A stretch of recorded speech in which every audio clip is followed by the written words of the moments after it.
Hola a todos y un saludo muy especial a los médicos, a las enfermeras, a los auditores, a los auxiliares, a todo el equipo de salud que está haciendo este curso de riesgo cardiovascular.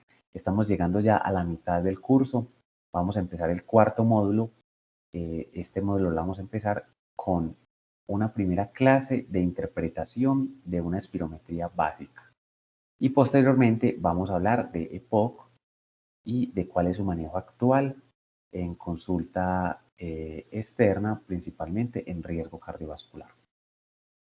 Y los quiero invitar a continuar haciendo este curso. El siguiente módulo va a ser un módulo de falla cardíaca, el cual va a estar a cargo del doctor Jorge Palmesano. Él es un médico internista cardiólogo de UPB y de pronto algunos de ustedes lo siguen en Instagram en CardioEKG. Él tiene más o menos 38.000 seguidores. Es importante, digamos, toda su trayectoria, principalmente en electrocardiografía y ahora en cardiología. Entonces él nos va a estar acompañando con este módulo. Y luego también tengo un amigo que está internista, que está haciendo cardiología en UPB y me va a ayudar con prevención secundaria, específicamente después de un infarto. Yo voy a dar prevención secundaria después de una ACV. Y el último módulo que va a ser de nefrología, un amigo que está haciendo fellow segundo año en Bogotá de nefrología, nos va a dar dos charlas muy buenas, principalmente enfocadas a la enfermedad renal crónica, atención y prevención, eh, enfocado en prevención primaria en salud. Entonces a todos los quiero animar. También quiero decirles que me ayuden con la encuesta que les envié a sus correos o que dejo acá en la plataforma virtual, y es la forma de yo saber ustedes cuáles son sus nombres completos, su cédula, en la IPS en la cual están trabajando. Recuerden que este curso es patrocinado por la Secretaría de Salud de Envigado para todos los médicos y todo el personal de salud que trabaja precisamente en el municipio de Envigado. Entonces es muy importante para yo enviarle a la Secretaría de Salud un informe completo, dónde están trabajando ustedes y quiénes son. Y obviamente el Manuel Uribe Ángel me pide también todos sus datos completos para poderlo certificar. Tengo inscripciones hasta finales de este mes. Si tienen algún amigo que trabaje en Envigado, esa sí es la única eh, requisito, es que esté trabajando en alguna de las IPS de Envigado, puede decirle que empiece a hacer el curso. Hace la preinscripción y yo estaré atento, digamos, a autorizarlo para que empiece los diferentes módulos, y vamos a estar hasta el 15 de diciembre. Pero la idea es poderlo terminar antes para poder hacer los certificados y este mismo año podérselos mandar a sus correos electrónicos. Muchas gracias por seguir acá con nosotros y vamos a empezar entonces con la charla de hoy. Muy bien, entonces empecemos con la charla de hoy. Va a ser interpretación básica de una espirometría. Empecemos hablando un poquito de teoría sobre pruebas de función pulmonar, las cuales son parte integral tanto para el diagnóstico como para el manejo de las enfermedades respiratorias. Y son útiles principalmente en conjunto de información clínica que incluye todo lo que es historia clínica adecuada, un examen físico, estudios diagnósticos y de laboratorios que me ayudan a interpretar y a poder llegar a un diagnóstico acertado. Yo puedo tener en estas pruebas de función pulmonar, específicamente en una espirometría, defectos ventilatorios obstructivos y restrictivos. Dentro de las obstrucciones principalmente está el asma, la bronquitis, el enfisema y la fibrosis quística. Y también puedo tener algunos defectos restrictivos, como anomalías que ocupen espacio pleural, que me altere la expansión torácica, y también que haya una pérdida de la funcionalidad pulmonar, ya sea por una telectasia o por un tumor, o pacientes que se le haya hecho cirugía de restricción pulmonar o de volúmenes pulmonares, o una lobectomía, o en pacientes, eh, por ejemplo, que tengan una tuberculosis y haya que sacarle parte del pulmón. Entonces, debo tener volúmenes pulmonares, y esos volúmenes pulmonares son muy útiles para detectar fisiológicamente y caracterizar el paciente en su naturaleza básica y en la gravedad en el caso tal de que tenga una enfermedad pulmonar. Entonces, este va a ser lo que vamos a interpretar seguidamente. Entonces yo tengo unos volúmenes pulmonares que están representados acá y vamos a empezar uno por uno. Tengo un volumen corriente, que es la respiración que yo tengo todos los días, a diario, una respiración, digamos, pasiva de inspiración y expiración. Y ese lo conocemos como el volumen corriente, ¿sí? Gas que entra y sale del pulmón en una respiración normal.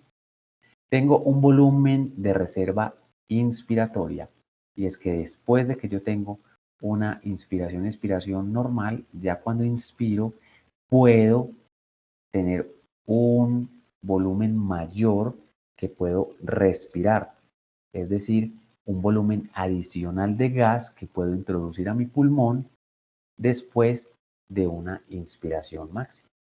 Y también tengo un volumen de reserva expiratoria. Y es lo mismo, después de una expiración normal, pasiva, tengo todavía la capacidad de sacar un gas del pulmón adicional después, digamos, de una expiración corriente, una expiración normal. Y tengo ese volumen residual, que es ese volumen que yo ya no soy capaz de sacar, pero que está ahí, después de una expiración forzada máxima. Ya después tengo unas capacidades pulmonares y analicemos esas capacidades pulmonares. De la primera capacidad pulmonar que voy a analizar, la capacidad inspiratoria. Esta capacidad inspiratoria es el gas que puedo introducir a mi pulmón con un esfuerzo inspiratorio máximo, pero después de que de una expiración normal, una expiración no forzada. Luego tengo una capacidad residual. Esa capacidad residual funcional es un volumen de gas que puede ser exhalado del pulmón luego de una expiración normal. Tengo esta capacidad inspiratoria, y esa capacidad inspiratoria pues es la suma de la capacidad inspiratoria total y el volumen de reserva expiratoria, este pedacito que tengo acá, y eso se conoce como capacidad vital.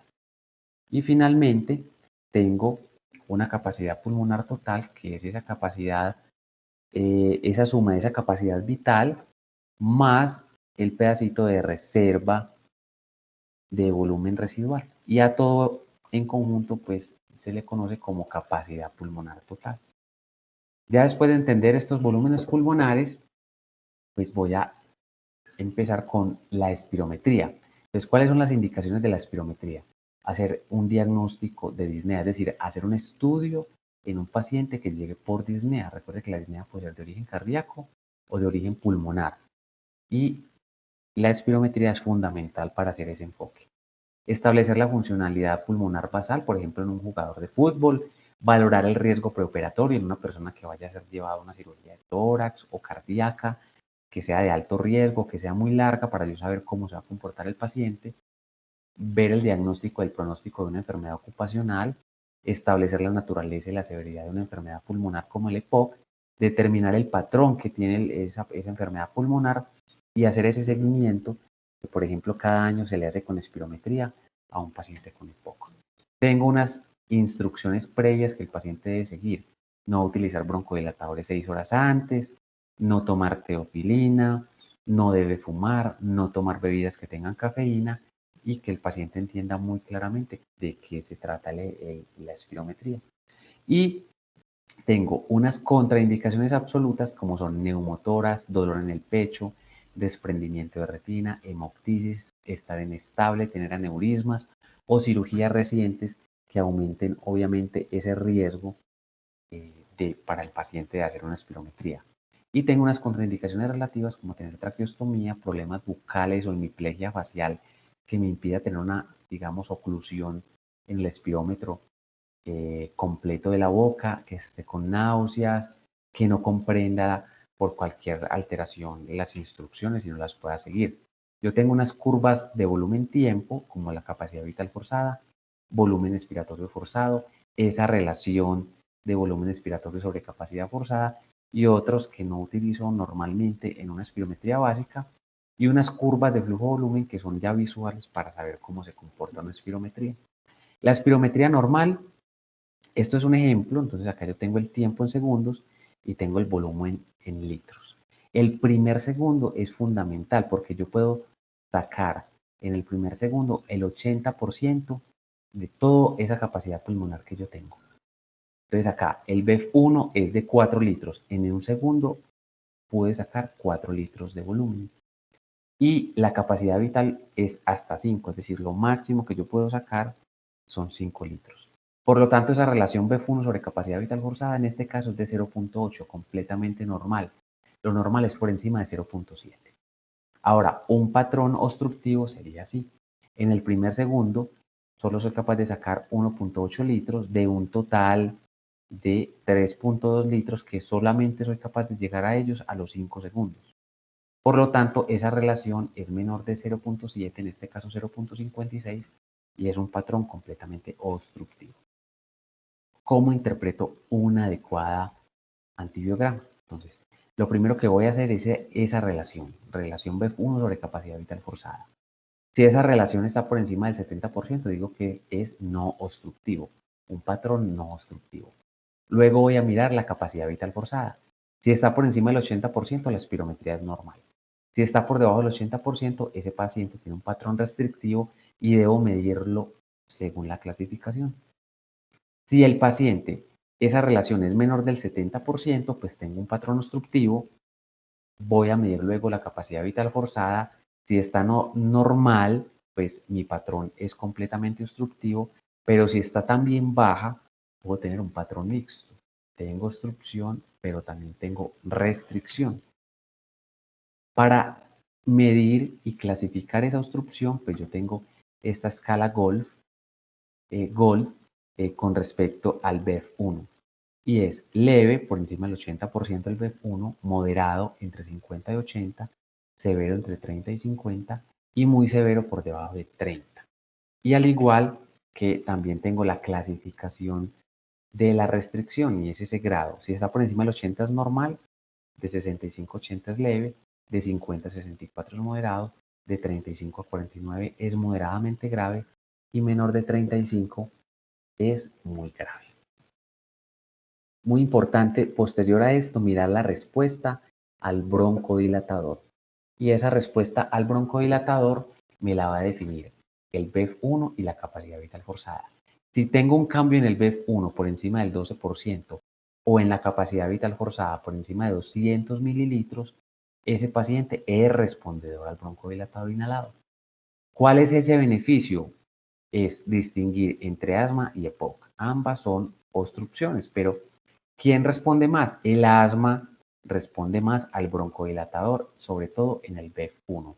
Y el EPOC responde más principalmente en la capacidad vital forzada, aunque hay pacientes que tienen una condición mixta de asma EPOC que puede llegar entre el 10 al 30% y digamos que va a responder a ambos.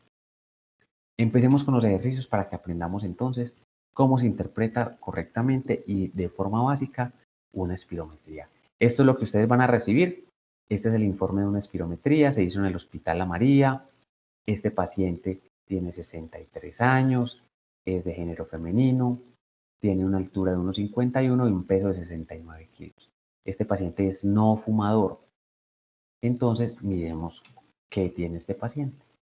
Entonces, este paciente podemos, lo primero, ver la relación BEF1 sobre capacidad vital forzada. Es del 53, que es menor del 70. Por lo tanto, tiene un patrón obstructivo. Luego, ¿qué tengo que mirar? El BEF1 por ser obstructivo. En este caso es del 17%. Está por debajo de 30. Muy severo. Y luego voy a ver la capacidad vital forzada, que en este caso está por debajo de 80 y sería también grave por ser menor de 35. Luego que voy a ver cómo se comporta con el broncodilatador. Entonces miremos cómo se comportaría este paciente con el broncodilatador. Voy a irme al BEF1, estaba en 17, digamos, y me mejoró un 20%. ¿Sí? Por lo tanto, cumple de que mejora más del 12%. Y Entonces, ¿cómo interpretaría ya basado en las clasificaciones? Entonces, una relación menor del 70, un BEF1 con una clasificación muy severa y una capacidad vital forzada menor de 80 con una clasificación grave. Entonces, la forma correcta de interpretarlo, bueno, y mejora con el broncodilatador, es una alteración ventilatoria obstructiva muy severa que responde al broncodilatador inhalado y además una alteración de la restricción grave. Veamos el siguiente, espirometría. Entonces lo mismo, 81 años, femenino, esfumadora, 45 paquetes año, y vamos a ver cómo se comporta esa espirometría. Entonces, la relación de la capacidad vital forzada sobre el BEF1 es del 67, menor de 70. Me voy para el BEF1 del 72 y me voy para la capacidad vital forzada, está por encima de 80. Por lo tanto, el patrón es obstructivo. ¿Y el BEF1 mejora con el broncodilatador? Sí, señor, mejora 28%. Entonces, ¿cómo lo voy a interpretar? Basado en las clasificaciones voy a decir, tiene una obstrucción, en este caso moderada, que responde al broncodilatador, pero que no tiene ninguna alteración restrictiva. Entonces voy a decir una alteración ventilatoria obstructiva moderada que responde al broncodilatador inhalado. Esa sería la forma correcta de interpretarlo. Veamos una espirometría normal. Entonces tengo 72 años, 78 kilos, es fumador de 2.25 paquetes año y tengo la siguiente espirometría. Entonces tengo una relación que está por encima de 70, normal. El BEF1 está muy bueno, por encima de 80, y tengo una capacidad vital forzada por encima de 80, por lo tanto es una espirometría completamente normal. Veamos la siguiente espirometría. Entonces esta es una paciente de 65 años, 56 kilos, 6 paquetes año, es fumadora. Y tenemos una relación del 47, es decir, tiene un patrón obstructivo. El BEF1 es del 29, con una obstrucción muy severa y además tiene una capacidad vital forzada por debajo del 80, es decir que también tiene un patrón obstructivo. Y veamos cómo mejora con el broncodilatador. Mejora un 37%. Entonces, basado en eso y basado en estas clasificaciones, pues yo puedo decir que el paciente tiene una alteración ventilatoria obstructiva muy severa que mejora con el beta-2 inhalado y que además tiene una alteración restrictiva moderadamente grave, por tener acá en esta clasificación. Veamos la siguiente espirometría. Pues tengo un paciente de 55 años, 1,60, 61 kilos, 10 paquetes año de fumador y vemos la relación. Entonces la relación 88, normal, es decir, no obstructiva. Como no tengo que ver el BEF1, sino ya lo siguiente de la capacidad vital forzada. La capacidad vital forzada está en 20 y este paciente no mejora absolutamente nada, que debería ser más de 200 mililitros. Por lo tanto, digamos que la interpretación sería una alteración ventilatoria restrictiva grave y que no mejora con el broncodilatador.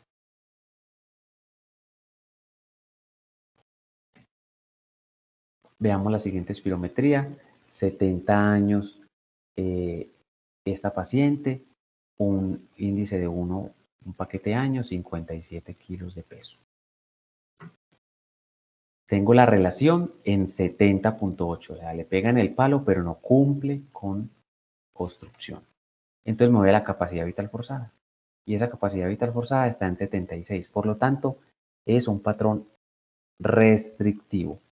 Y miramos si cambia con respecto al broncodilatador y cambia, en este caso, un 21%. más de 200 mililitros.